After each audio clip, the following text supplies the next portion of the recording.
us. You must enter in fellowship with God and his Son, Jesus Christ. This is what bounds brothers together, the fellowship with the same, and that is God. So there is a declaration. Jesus is the manifested word of life. Now moving on to verses 1 to 10. He changes, and again, as John's habit is to raise the bar, he says that the title of these verses 4 to 10, is Walking in the Light. And verse 4 is a rather interesting 4. And these things write we unto you, that your joy may be full.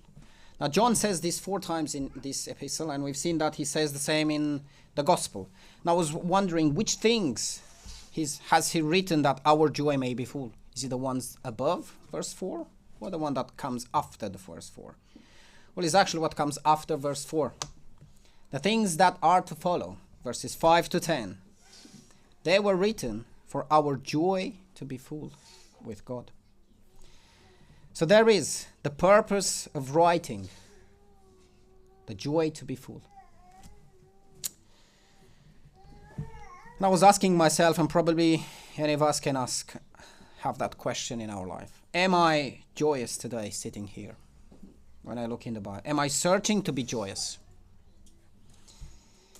If the purpose of the writing of John is for fullness of joy, I was thinking it means that there are things in life which bring joy but not to its fullness. And the fullness of joy is given only by the fellowship with God and his Son, Jesus Christ.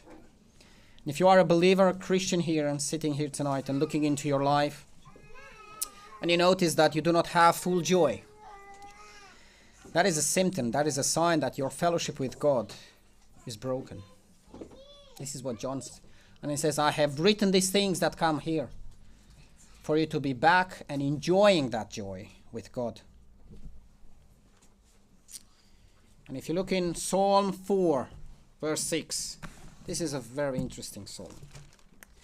But that verse over there, I was meditating a bit when I was studying this psalm. And it says something, and this is David who says this. Psalm 4, verse 6.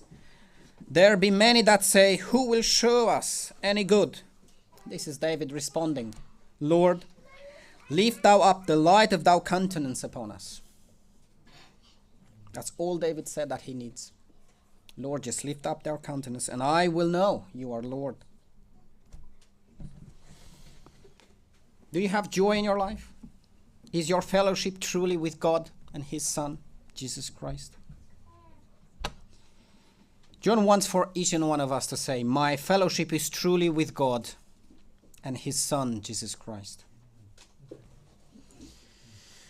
Now moving on to verse 5.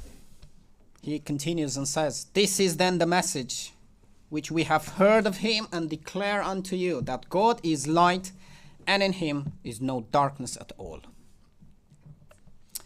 The message heard from Jesus is declared. God is light, and in him is no darkness at all. I think we can say this once again. God is light, and in him is no darkness at all. We've just been into Genesis chapter 1. But have you noticed what is the first thing that God creates after the heaven and the earths were created? Verse 4. And God said, verse 3. And God said, let there be light. And there was light. And God said, and God saw the light, that it was good, and God divided the light from the darkness. Amen. Well, that shows the full character of God. That is the first thing created in the universe. First, God creates the universe, and after that, light is created in the universe. There was darkness in the universe. So when God created light, I was thinking, perhaps it refers to God putting his presence in the creation. Light is a godly character. If you want to open up again to John 1, verses 4. chapter 5.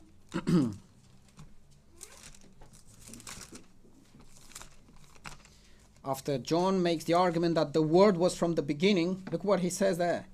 In him, this is the Word, was life, and the life was the light of men. That was the true light, which lighteth every man that cometh into the world. Amen. The life of man. Redemption brought by God to us through Jesus Christ. The message of the gospel is we were dead.